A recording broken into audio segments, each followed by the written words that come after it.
The rise of red tourism in China.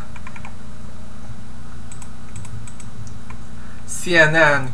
Growing up in Guang'an, Zhang always felt a closeness to late Chinese leader Deng Xiaoping, who spent the first 15 years of his life in her home city in the country's western province of Sichuan. Zhang knows Deng's stories like the back of her hand and enjoys recounting them for visitors to the Communist Revolutionary's former residence, where she's worked as a guide for the last 11 years. Grandpa Deng has a great image in our heart, Zhang tells CNN, using the local nickname for the man who, as paramount leader from the late 1970s till his death in 1997, is credited with the modernizing and opening up China. Zhang's passion for all things Deng, combined with her storytelling skills, has helped her win competitions and national recognition. The late 2020, she was one of the 2 people from Sichuan chosen to join the nationwide 5 Good Guys program, one of several initiatives from the Chinese government to improve and highlight the country's rapidly booming red tourism industry. Ministry of Culture and Tourism officials handpicked 100 of the country's top tour guides working in so-called red site locations with historical and cultural significance to the ruling Community Party's history.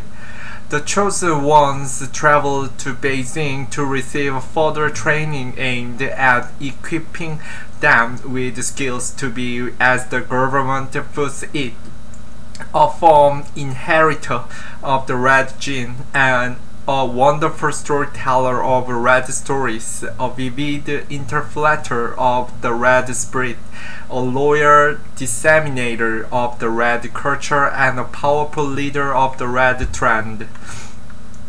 Tourist poses in front of flag of the Community Party in Shaoshan, central China's Hunan province in 2016. Although the concept of red tourism has been around for decades, it wasn't officially included in the country's national tourism plan until 2004.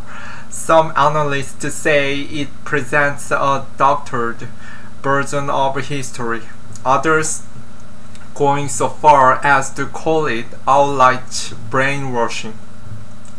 China's current strongman leader Xi Jinping has promoted red tourism numerous times since coming to power in late 2012, fueling rapid growth of this once niche segment among local government and domestic tourists. As a result, red sites have expanded greatly across the country in recent years, spotlighting everything from memorials to the community revolution to trees planted by communist leaders. Pandemic gives the red tourism a lift. With the global travel market still hindered by the pandemic and Chinese tourists forced to stay home, domestic travelers have given the red tourism industry a boost. In 2020, the number of red tourists exceeded 100 million and contributed to 11% of domestic travel, says Mimi Lee, associate professor at Hong Kong Polytechnic University and an expert on Chinese tourism policy. That's quite phenomenal. The timing couldn't be better for travel industry players hoping to capitalize on this growing segment, with the country gearing up to celebrate the 100th anniversary of the founding of the Communist Party in July. More red tourism initiatives are being rolled out almost weekly to coincide with this milestone in both state and private sectors. Strip. China's largest travel booking platform launched 100 unique routes for red pilgrims earlier this year. Some of the package tours include experiences like reciting the admission oath for the Chinese Communist Party and singing revolutionary songs. The company predicted the campaign would attract 50 million travelers in 2021. Most researchers classify red tourism as a type of heritage tourism. For some of the red sites like Jingjiangshan or Yan'an, red tourism is almost a guaranteed income, says Li, referring to two famous former communist revolutionary bases. CNN recently visited Yan'an in northern Shanxi province as part of the government-led trip and witnesses throngs of visitors, some donning revolutionary attire, cramming into former residences of communist leaders, auditoriums for past party congresses, and countless exhibition halls. The droves of party members retook their admission oath. Be ready at all times to sacrifice my all for the party and the people, and never betray the party. In ritualistic fashion, while school children received open-air lectures on why history chose the communities to rule China.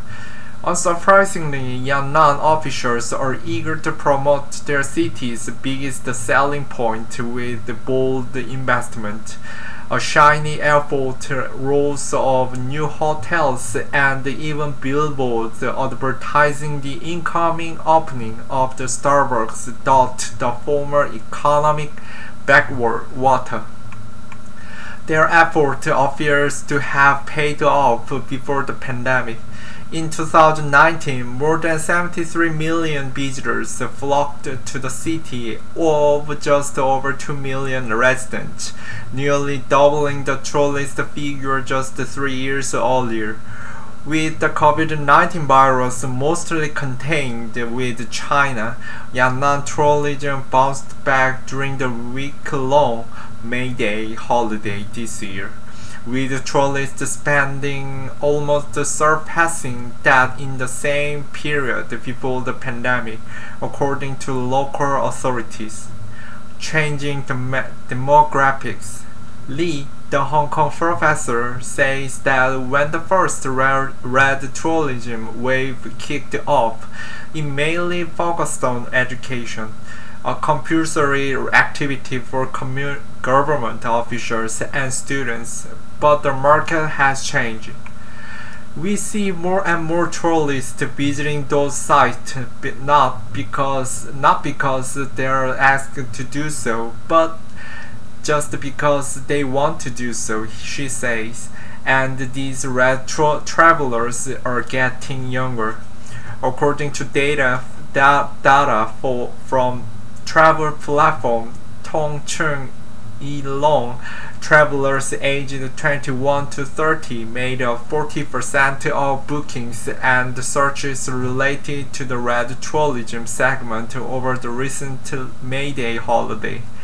These figures won't come as a surprise to tourist guide Zhang, who says she's noticed more young people becoming interested in learning about Deng's story and his place in history.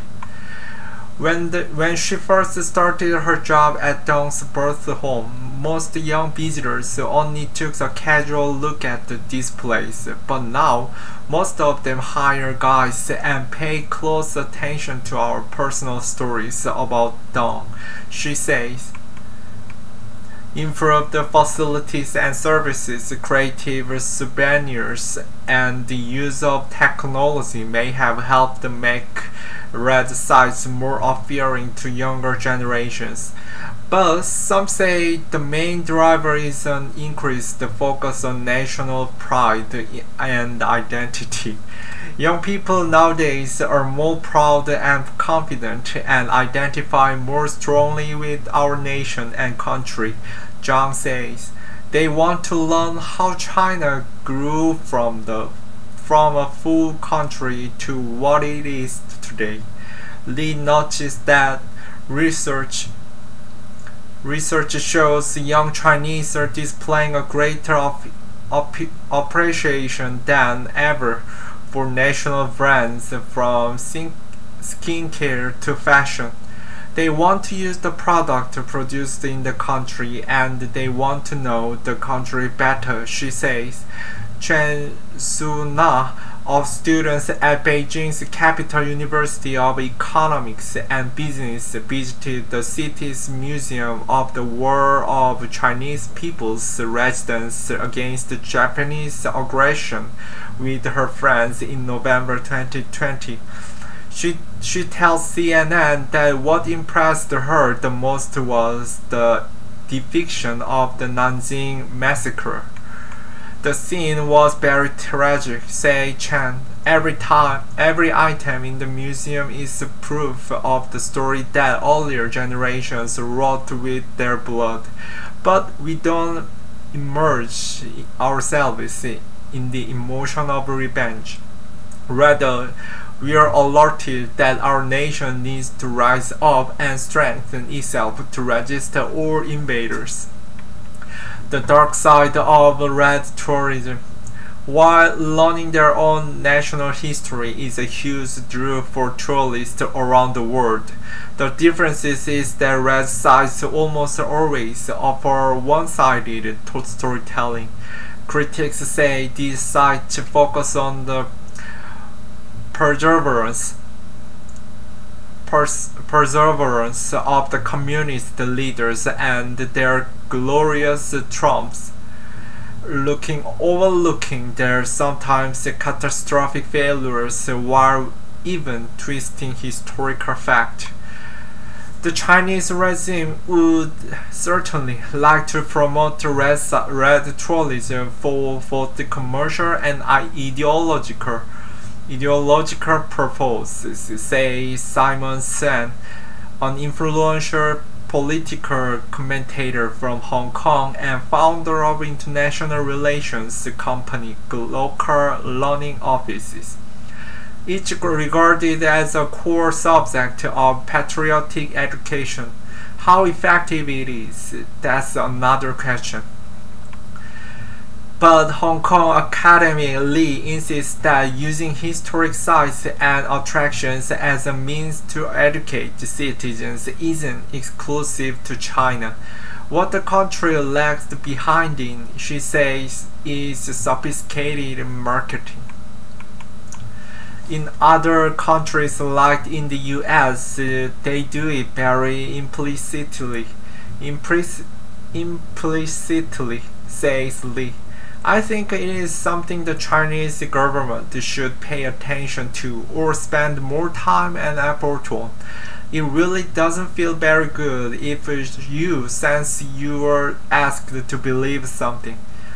In the Museum of the War of Chinese People's Resistance Against Japanese Aggression in Beijing, for example, emphasis is placed on the sacrifice the Communist Party made during the Sino-Japanese War in the 1930s and 40s, and how the then fledgling party was the mainstay that led the country into victory.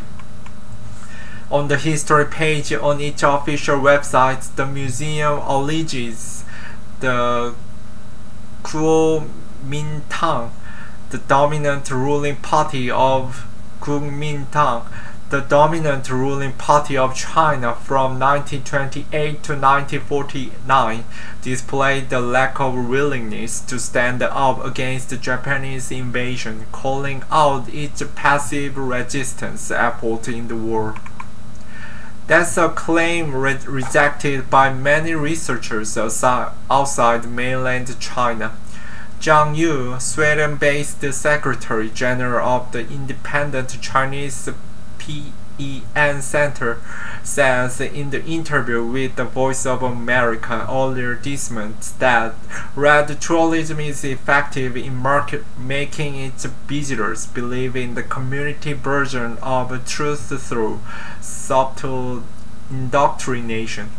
The most effective part of the red tourism is that it isn't all fake, Zhang said in the interview. The travel sites are half real, half false.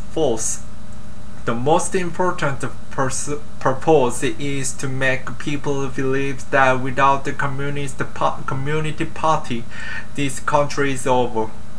Mike Robinson, director of the UK-based Ironbridge International Institute for Cultural Heritage, has conducted extensive research into heritage tourism in China. There are complexities and anomalies in red tourism, or any form of tourism that is so closely allied to only one ideology, he says. But the researcher says it's uncritical, unreflective, and naive to outright dismiss red tourism. For the Chinese authorities, the priorities for red tourism should be about building it into a wider program of sustainable tourism development for more marginal communities, and then to open it up for a wider international audience through effective and honest interpretation. Shen, however, has a less optimistic view on the topic, comparing red tourism in China and tourism in North Korea, another communist country known for its pervasive indoctrination programs. For countries like North Korea, they also have similar routes for foreign tourists, but few would be brainwashed afterwards.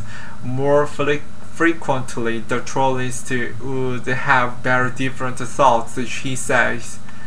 The difference, he adds, is that China has the economic means to promote its version of history on the global scale.